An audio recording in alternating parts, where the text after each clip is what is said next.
mostly for vlogging. You can do like this.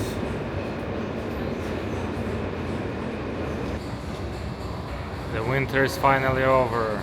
I'm going to the gallery, the Donna. Imagine a man who was the original cloud chaser, a narcissist who lived to go viral long before the internet even existed. He was a nightmare in human form. He spent his days obsessing over himself, openly admitting he was a pervert who preferred his own company to any real human intimacy. He was monstrously cruel to animals, once throwing a group of terrified cats into the air over and over just to capture a cool photo. He even joked about blowing up a duck with dynamite just to see what would happen. It gets worse. While the rest of the world fought against evil dictators, he praised them. He openly admired Hitler and became a massive fan of the brutal fascist regime in Spain. He used blatant racism and shocking, hateful language just to watch people get angry. He was a professional rage baiter who didn't care who he hurt, as long as everyone was looking at him. By all accounts, he was a monster. But if you walk into any major museum in the world, you will see his work hanging proudly on the walls. On February 10, 2011, one of his paintings sold at Sotheby's in London for a staggering 21.7 million. Some of you have probably already guessed who I'm talking about. That's right, Salvador Dali. Dali didn't gain prominence just because he was a master self-marketer and an eccentric character. He also made genuinely brilliant art. He was creating at the exact moment Sigmund Freud's psychoanalytic theories were taking the world by storm. Naturally, artists became fascinated by the subconscious mind, using it as a raw creative inspiration. Eventually, in France, this crystallized into the movement we know as Surrealism. Dali was raised in Spain, but at the age of 22 he moved to France and officially joined the Surrealists. There were many incredible Surrealist artists at the time, who often are overlooked. The movement's founder was actually a writer and poet named André Breton. Among the great painters were Max Ernst, his wife Dorothea Tanning, René Magritte, Joan Miró, just to name a few. But for the general public, Dali remained the ultimate face of Surrealism, mainly because he operated exactly like a modern influencer, never skipping an opportunity to grab headlines. In addition to painting, he experimented with filmmaking, installations, and avant-garde performance art. Take the London International Surrealist Exhibition, for example. Dali arrived to give a lecture wearing a heavy, old-fashioned deep-sea diving suit. He walked in holding a billiard cue and leading 2 Russian wolfhounds. He wanted to physically symbolize plunging into the depths of the human mind. On another occasion, Dali famously drove from Spain to Paris in a white Rolls-Royce Phantom stuffed to the roof with 500 kilograms of cauliflower. He was obsessed with the logarithmic spiral and the golden ratio found in nature.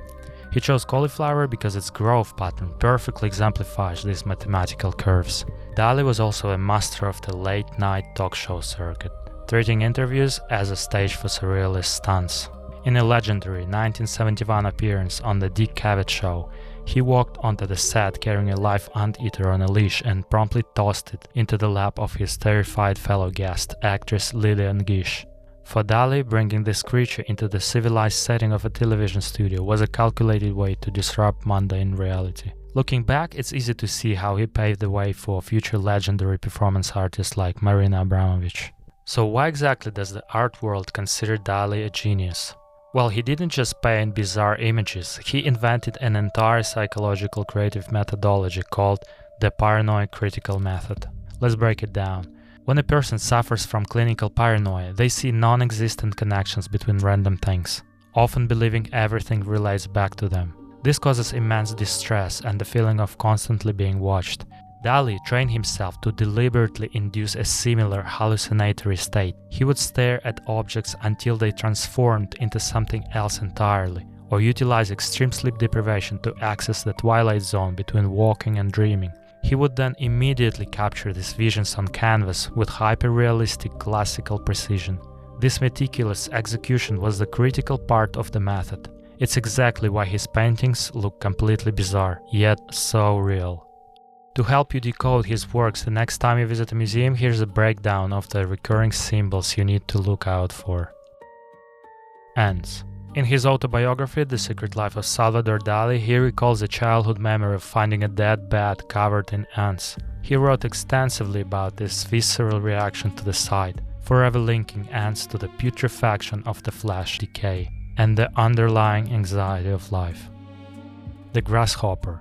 Also in A Secret Life, Dali describes an irrational, paralyzing fear of this insect. He used it as an explicit symbol of terror.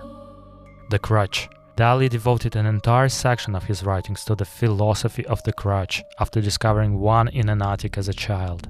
He explicitly stated that the crutch represents our deep psychological dependence on external support. Melting watches. Dali famously claimed these were inspired by a wheel of super soft camembert cheese. While he laughed at humor's simplistic explanation, art historians frequently link the warping watches to Einstein's theory of general relativity. Drawers. Dali was a devoted follower of Sigmund Freud. He explicitly stated that his anthropomorphic cabinets, human figures riddled with open drawers, were a direct tribute to Freud's discovery of the secret drawers of the human subconscious mind. Elephants on frail legs. Dali never left behind a definitive written key for his elephants. However, by contrasting these massive, heavy creatures with impossibly thin, frail legs, art historians agree they represent the unsubstantiality of power and the fragile, heavy weight of the future. Sea urchins.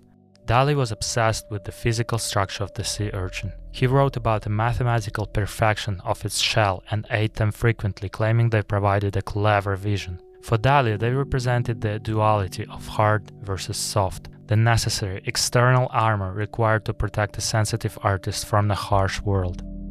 Butterflies.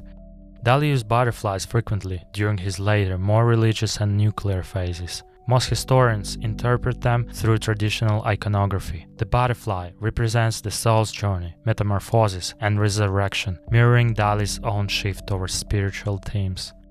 Cypress trees. Dali used cypress trees in his paintings as a symbol of death, borrowing a common tradition from Mediterranean cemeteries. Egg-like shapes. For Dali, the egg was a deeply positive and versatile symbol representing hope, birth, purity, and the comfort of the womb. And these are the main symbols in Dali's works. Next time you see Dali's exhibition, I hope it will help you read his works a little bit easier.